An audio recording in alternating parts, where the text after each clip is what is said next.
Welcome.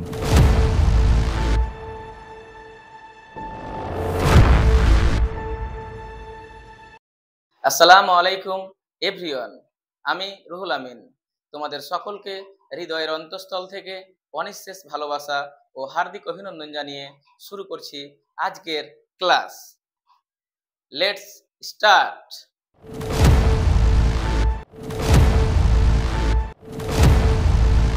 Today I will discuss about the classification of sentence. আজ আমি তোমাদের সামনে ক্লাসিফিকেশন অফ সেন্টেন্স নিয়ে আলোচনা করব।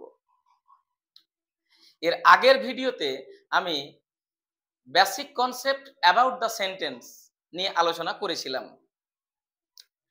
ক্লাসিফিকেশন অফ সেন্টেন্স এটা আসলে কি তার বিস্তারিত আলোচনা আজ আমি তোমাদের সামনে করব। ক্লাসিফিকেশন অফ সেন্টেন্স এর বাংলা অর্থ কি? ক্লাসিফিকেশন অফ সেন্টেন্স এর বাংলা অর্থ হচ্ছে বাক্যের শ্রেণী বিভাগ, তার মানে বাক্য কত প্রকার। তো ক্লাসিফিকেশন অফ সেন্টেন্স বলতে গেলে প্রথমেই আগে একটা কথা বলা দরকার, সেটা হচ্ছে কি সেন্টেন্স সম্পর্কে জানা। আমরা প্রত্যেকেই সেন্টেন্স সম্পর্কে জানি। What is the definition of sentence, সেন্টেন্সের সংজ্ঞা কি, a sentence is a group of words having a complete meaning, এগুলো আমরা প্রায় সবাই জানি। সেই সেন্টেন্স বা বাক্যের যে শ্রেণী বিভাগ সেটা নিয়ে আজ আমি আলোচনা করব। সেন্টেন্স বা বাক্যকে দুই ভাগে ভাগ করা হয়। কয় ভাগে বললাম? দুই ভাগে। একটা হচ্ছে according to the meaning of sentence, আর আরেকটা হচ্ছে according to the structure of sentence. According to the meaning of sentence এবং according to the structure of sentence. According to the meaning of সেন্টেন্সের বাংলা মানে কি? অ্যাকর্ডিং মানে মতে। অ্যাকর্ডিং মানে কি বললাম?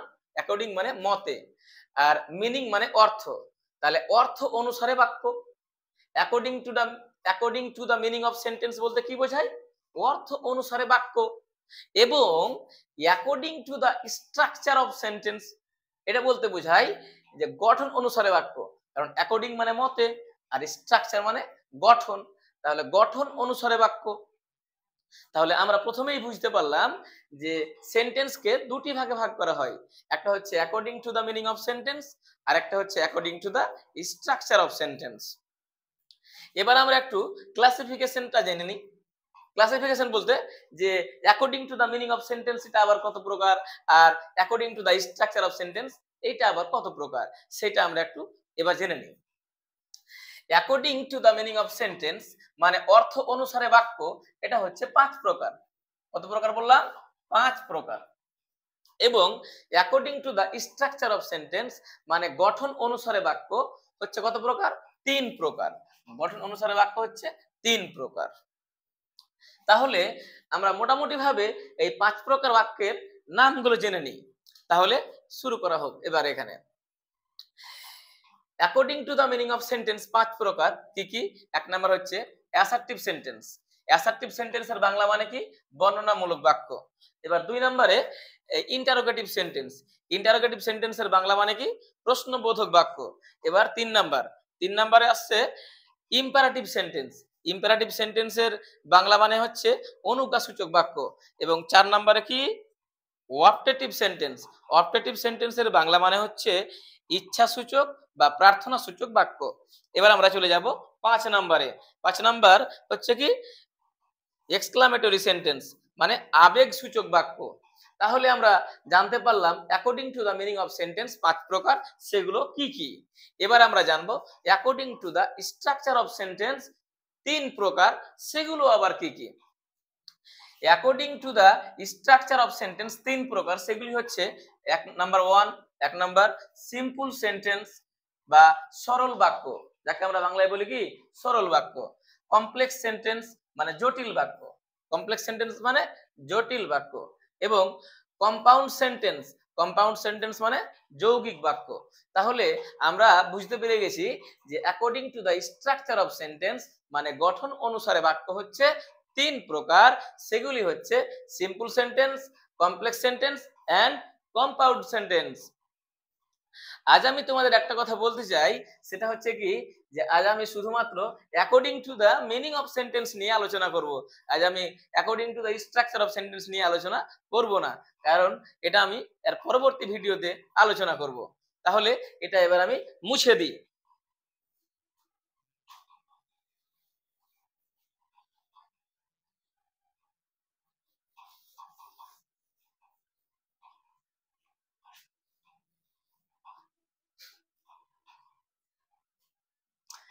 এবার আমি তোমাদের সামনে according to the meaning of সেন্টেন্সের বিস্তারিত আলোচনা করব। প্রথমে আমি according to the meaning of সেন্টেন্সের যেটা 1 নাম্বার প্রথমেই আছে অ্যাসার্টিভ সেন্টেন্স, সেই অ্যাসার্টিভ সেন্টেন্স নিয়ে বলবো।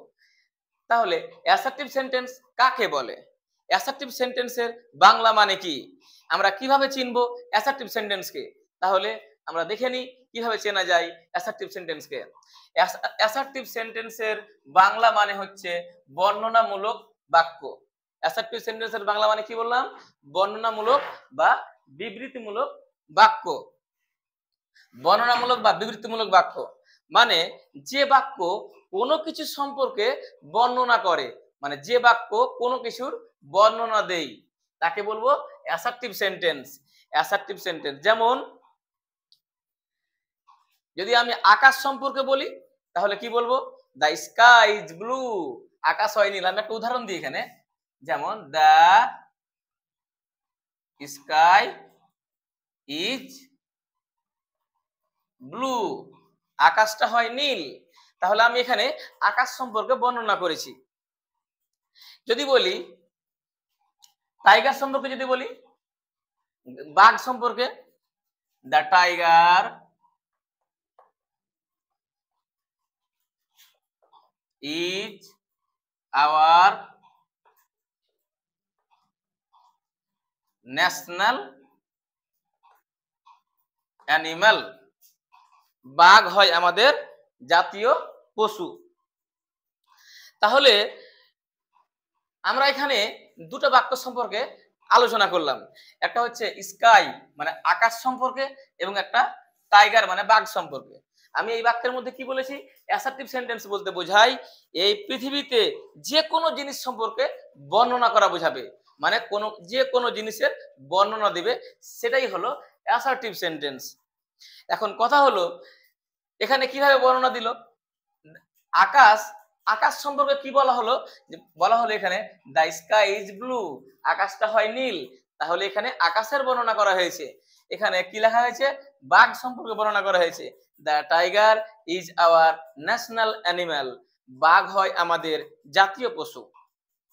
এখন কথা হলো যদি আমরা এই বাক্যগুলোর বাংলা অর্থ না জানি বা না বুঝতে পারি তাহলে কিভাবে চিনবো, তাহলে আমাদের আরো একটা কথা মনে রাখতে হবে। সেটা আবার কি, সেটা হচ্ছে যে অ্যাসার্টিভ সেন্টেন্স সব সময় শুরু হবে সাবজেক্ট দিয়ে। কি দিয়ে বললাম, সাবজেক্ট দিয়ে। অ্যাসার্টিভ সেন্টেন্স শুরু হবে সাবজেক্ট দিয়ে এবং শেষ হবে ফুল স্টপ দিয়ে। তাহলে এখানে কি বুঝতে পেরেছি আমরা, এখানে দ্য স্কাই এটা সাবজেক্ট, একটা সাবজেক্ট দিয়ে শুরু হয়েছে এবং ফুল স্টপ দিয়ে শেষ হয়েছে। এখানেও দ্য টাইগার এটা কি সাবজেক্ট, তাহলে এখানেও সাবজেক্ট দিয়ে শুরু হয়েছে আর ফুল স্টপ দিয়ে শেষ হয়েছে। তাহলে আমরা এখানে মোটামুটি ক্লিয়ার হয়ে গেলাম অ্যাসার্টিভ সেন্টেন্স সম্পর্কে, যে অ্যাসার্টিভ সেন্টেন্স কোনো কিছু সম্পর্কে বর্ণনা করবে এবং সেটা চেনার নিয়ম হলো প্রথমে সাবজেক্ট দিয়ে শুরু হবে এবং ফুল স্টপ দিয়ে শেষ হবে। এবার আমরা চলে যাব ইন্টারোগেটিভ সেন্টেন্স সম্পর্কে। ইন্টারোগেটিভ সেন্টেন্স বলতে কি বোঝায়, ইন্টারোগেটিভ সেন্টেন্স কাকে বলে সেটা আমরা এখন জানবো। ইন্টারোগেটিভ সেন্টেন্সের বাংলা মানে হচ্ছে প্রশ্নবোধক বা প্রশ্নসূচক বাক্য।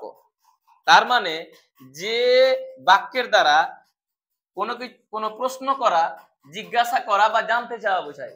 কি বললাম, যে বাক্যের দ্বারা কোনো প্রশ্ন করা, জিজ্ঞাসা করা বা জানতে চাওয়া বোঝায়। তার মানে একই কথা, মানে যে কোনো প্রশ্ন করা অ্যাকচুয়ালি। তাহলে যে কোনো ধরনের প্রশ্ন করলেই আমরা সেইটাকে কি বলবো, ইন্টারোগেটিভ সেন্টেন্স। যেমন হোয়াট ইজ ইওর নেম,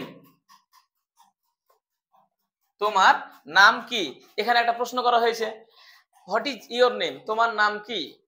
আরেকটা প্রশ্ন করি এখানে, ডু ইউ লাইক ম্যাঙ্গো, তুমি কি আম পছন্দ করো। তাহলে এইখানে দুটো প্রশ্ন করা হয়েছে, একটাতে বলা হচ্ছে হোয়াট ইজ ইওর নেম, তোমার নাম কি, আর একটাতে বলা হচ্ছে এখানে ডু ইউ লাইক ম্যাঙ্গো, তুমি কি আম পছন্দ করো।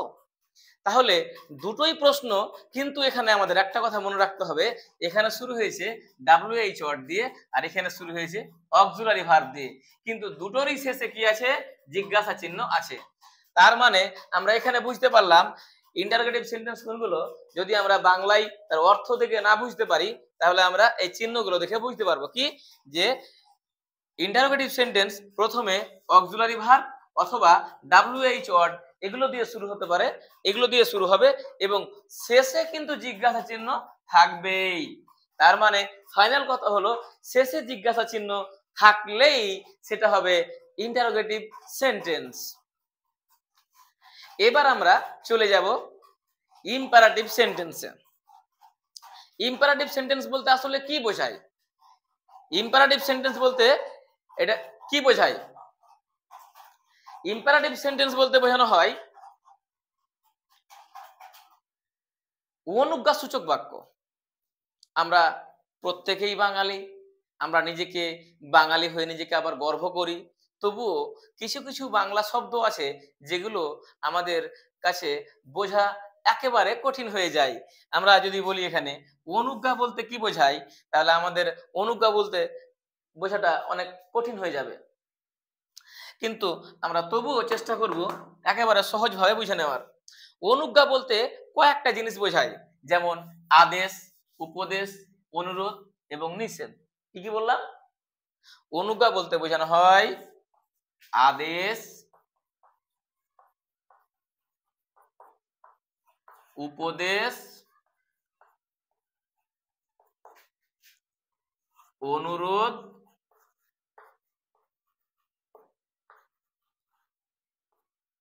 নিষেধ, নিষেধ বা বারণ, এইগুলো জিনিস বোঝাবে। তাহলে এখানে কি বুঝলাম, আমরা এখানে কি বুঝতে পারলাম, ইম্পারেটিভ সেন্টেন্স বলতে বোঝানো হয় যে যে বাক্যের দ্বারা, যদি আমরা এর সংজ্ঞাটা বলি তাহলে কি বলবো, যে বাক্যের দ্বারা আদেশ, উপদেশ, অনুরোধ, নিষেধ বা বারণ করা এগুলো বোঝায়, সেই সমস্ত বাক্যগুলিকে আমরা বলবো ইম্পারেটিভ সেন্টেন্স বা অনুজ্ঞাসূচক বাক্য। এখন আমরা যদি অর্থের দিক দিয়ে না বুঝতে পারি তাহলে কিভাবে বুঝবো। তার মানে যদি আমরা অর্থের দিক দিয়ে যদি না বুঝতে পারি তাহলে আমরা কিছু ওয়ার্ড আছে যেগুলো দেখে আমরা বুঝতে পারবো। যেমন এই বাক্যটা কি দিয়ে শুরু হবে, ভার্ব দিয়ে শুরু হবে, ভার্ব অথবা লেট দিয়ে শুরু হবে, হয় ভার্ব দিয়ে শুরু হবে না হয় লেট দিয়ে শুরু হবে, কিন্তু শেষ হবে ফুল স্টপ দিয়ে। এর আগে কিন্তু আমরা শিখেছি অ্যাসার্টিভ সেন্টেন্সে শেষে ফুল স্টপ থাকলেই আমরা বুঝতে পারবো অ্যাসার্টিভ, তাই না। কিন্তু শেষে ফুল স্টপ থাকবে কিন্তু তার আগে সাবজেক্ট থাকবে, তাহলে অ্যাসার্টিভ। কিন্তু এখানে যদি শেষে ফুল স্টপ আছে কিন্তু প্রথমে আছে কি, হয় ভার্ব না হয় লেট, তাহলে অ্যাসার্টিভ না হয়ে কি হবে, ইম্পারেটিভ সেন্টেন্স। তাহলে আমরা একটা উদাহরণের সাহায্যে দেখে নিই, যেমন ডু ইট, ডু ইট মানে এটা করো। তাহলে প্রথমে কি দিয়ে শুরু হয়েছে, ডু একটা ভার্ব, তাহলে ভার্ব দিয়ে শুরু হয়েছে কিন্তু শেষে কি আছে, ফুল স্টপ। তাহলে আমরা এখানে বুঝতে পেরে গেলাম এটা একটা ইম্পারেটিভ সেন্টেন্স। আরো একটা লিখি, যেমন এটা যদি আমি এখন প্যাসিভ ভয়েস করি তাহলে কি হবে, let, let it be done, let it be done. তাহলে এবার এখানে কি দিয়ে শুরু হয়েছে, লেট দিয়ে শুরু হয়েছে। এটা প্রথমে শুরু হয়েছিল ভার্ব ডু দিয়ে, কিন্তু এখানে শুরু হয়েছে লেট দিয়ে, কিন্তু এখানেও ফুল স্টপ, এখানেও ফুল স্টপ। তার মানে বোঝা গেল এখানে যে যদি প্রথমে ভার্ব থাক অথবা লেট থাক কিন্তু শেষে ফুল স্টপ থাকবে, তাহলেই আমরা বুঝতে পেরে যাব এটা হচ্ছে ইম্পারেটিভ সেন্টেন্স মানে অনুজ্ঞাসূচক বাক্য। এবার আমরা চলে যাব অবজেক্টিভ সেন্টেন্স সেন্টেন্সে। অপটেটিভ সেন্টেন্স বলতে কি বোঝায়? অপটেটিভ সেন্টেন্স বলতে বোঝায় ইচ্ছাসূচক বা প্রার্থনাসূচক বাক্য। অপটেটিভ সেন্টেন্স বলতে কি বোঝায়? ইচ্ছাসূচক বা প্রার্থনাসূচক বাক্য। এই হলো অপটেটিভ সেন্টেন্স। এর বাংলা অর্থ হচ্ছে ইচ্ছাসূচক বা প্রার্থনাসূচক বাক্য। এবারে আমরা অপটেটিভ সেন্টেন্স শিখব। তাহলে শুরু করা হোক অপটেটিভ সেন্টেন্স, তাই না? অপটেটিভ সেন্টেন্স কাকে বলে? যে বাক্যের দ্বারা মনের ইচ্ছা বা প্রার্থনা প্রকাশ করা হয়। যে বাক্যের দ্বারা কি বললাম? মনের ইচ্ছা বা প্রার্থনা প্রকাশ করা হয় তাকে বলা হয়, তাকে কি বলা হয়? তাকে বলা হয় অপটেটিভ সেন্টেন্স। মনের ইচ্ছা, বাসনা, প্রার্থনা এগুলো প্রকাশ করা যদি হয় তাহলে আমরা বুঝে নেব এটা হচ্ছে কি অপটেটিভ সেন্টেন্স। অপটেটিভ সেন্টেন্স আমরা চিনব কিভাবে? এটা হলো প্রথম কথা। অপটেটিভ সেন্টেন্স আমরা চিনব যে প্রথমে মে থাকবে, মে, এম এ ওয়াই, মে দিয়ে শুরু হবে। প্রথমে কি দিয়ে শুরু হবে বললাম? মে দিয়ে শুরু হবে, কিন্তু শেষে কি থাকবে? Full stop. তাহলে আমরা এখানে কয়েকটা জেনেছি, শেষের বেলা আমরা আরো একবার সেটাকে জেনে যাব। তাহলে কি বললাম? যদি কোনো বাক্য প্রথমে মে দিয়ে শুরু হয় আর শেষে ফুল স্টপ থাকে তাহলে আমরা একেবারে বুঝে যাব যে এটা হচ্ছে অপটেটিভ সেন্টেন্স। একটা উদাহরণের সাহায্যে বুঝে নিই। তার আগে আমি আরেকটা কথা বলতে চাই যে অপটেটিভ সেন্টেন্সের একটা সহজে বের করার সূত্র আছে। সেটা আবার কি? আমরা যখন সন্ধি বিচ্ছেদ করেছিলাম তখন শিখেছিলাম বিদ্যা যোগ আলয় বিদ্যালয়। ঠিক একই রকম ভাবে আমরা এখানে বলতে পারি যে যদি কোনো বাক্যের সঙ্গে প্রথমে এম এ ওয়াই, মে, তার সঙ্গে যদি আমরা অ্যাসার্টিভ সেন্টেন্স যুক্ত করি, অ্যাসার্টিভ সেন্টেন্স, তাহলে যেটা তৈরি হবে সেটা হচ্ছে অপটেটিভ সেন্টেন্স। অপটেটিভ সেন্টেন্স কি বললাম এখানে? প্রথমে যদি মে থাকে এবং তারপরে যদি অ্যাসার্টিভ সেন্টেন্স থাকে তাহলে মে এর সঙ্গে অ্যাসার্টিভ সেন্টেন্স যদি যুক্ত হয় তাহলে যে আরো একটা নতুন সেন্টেন্স তৈরি হয় সেটাই হলো অপটেটিভ সেন্টেন্স। এটা উদাহরণের সাহায্যে আমরা দেখে নিই। তাহলে এখানে মে, আমি এখানে প্রথমে কি দিলাম? মে দিলাম, এম এ ওয়াই, মে। এবার প্লাস অ্যাসার্টিভ সেন্টেন্স কি বলতে পারি এখানে? যেমন গড ব্লেস ইউ। তাহলে এখানে কি মে, প্রথমে মে শুরু হয়েছে, প্রথমে কি শুরু হয়েছে? মে শুরু হয়েছে। কিন্তু এইবার অ্যাসার্টিভ সেন্টেন্সের চিহ্ন কি বলেছি আমি এখানে? যে অ্যাসার্টিভ মানে প্রথমে সাবজেক্ট দিয়ে শুরু এবং ফুল স্টপ দিয়ে শেষ। এখানে সাবজেক্ট কি? গড, গড মানে ভগবান, এটা সাবজেক্ট, কিন্তু শেষে আছে কি? Full stop. তাহলে সেটা এটা কি হলো এবার? তাহলে অ্যাসার্টিভ সেন্টেন্স হলো। তাহলে অ্যাসার্টিভ সেন্টেন্স আর তার বাম দিকে কি? মে। আমি এখন যদি এই প্লাস চিহ্নটাকে এটা যদি বাদ দিয়ে দিই তাহলে কি হবে? মে গড ব্লেস ইউ, ভগবান তোমার মঙ্গল করুক। তাহলে এটা হলো কি? Optative sentence. তাহলে আমরা প্রায় বুঝেই গেছি অপটেটিভ সেন্টেন্সটা আসলে কি। এবার আমরা শিখব এক্সক্লামেটরি সেন্টেন্স। এক্সক্লামেটরি সেন্টেন্স বলতে কি বোঝায়? এক্সক্লামেটরি সেন্টেন্স বলতে বোঝায় আবেগসূচক বাক্য। আবেগসূচক বাক্য। আবেগসূচক বাক্যটা আসলে কি?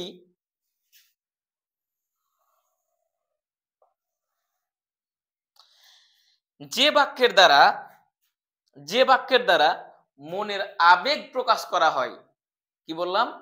যে বাক্যের দ্বারা মনের আবেগ প্রকাশ করা হয় তাকে বলা হয় এক্সক্লামেটরি সেন্টেন্স। এক্সক্লামেটরি সেন্টেন্স, মনের আবেগ।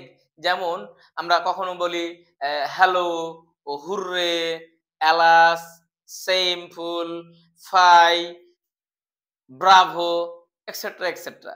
এই সমস্ত ওয়ার্ডগুলো যখন আমরা ব্যবহার করি তখন আমরা মনের আবেগেই এগুলো বলি। যখন আমরা কোনো ম্যাচ জিতে যাই তখন কি বলি? Hurray, we have won the match. যখন কেউ মারা যায় তখন আমরা বলি alas, she is no more, অথবা হি ইজ নো মোর, আমরা এগুলো বলি। তাহলে এই সমস্ত এক্সক্লামেশন যে ওয়ার্ড বা বিস্ময় সূচক শব্দ, এই শব্দগুলো যদি কোনো বাক্যের মধ্যে আমরা দেখতে পাই তাহলেই আমরা বুঝে যাব এগুলো, এটা হচ্ছে কি এক্সক্লামেটরি সেন্টেন্স। যেমন হ্যালো, হ্যালো মানে কি ওহে বা ওগো। হুররে, হুররে মানে কি কি মজা বা জিতে গেছি, হুররে। চিৎকার করে বলি এলাস, এলাস মানে কি, এলাস মানে হাই। ব্রাভো, ব্রাভো মানে কি সাবাস। ফি, এফ আই, ফাই বা ফি, ফি মানে কি, এটা বাংলা মানে হচ্ছে ছি। আর সেম, সেম মানে কি লজ্জা।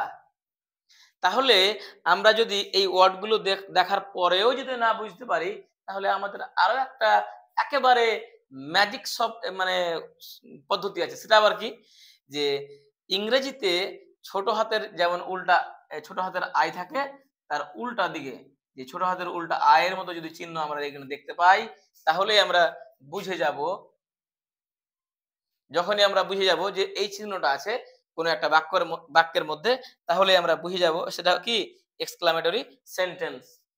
এক্সক্লামেটরি সেন্টেন্স যে কোনো ধরনের বাক্য আমরা এক নিমেষে এবার বুঝতে পারবো এই চিহ্নগুলির মাধ্যমে। সবাইকে অসংখ্য ধন্যবাদ ও শুভকামনা জানিয়ে আজকের মতো এখানেই শেষ করছি। দেখা হবে পরবর্তী ভিডিওতে। বাই।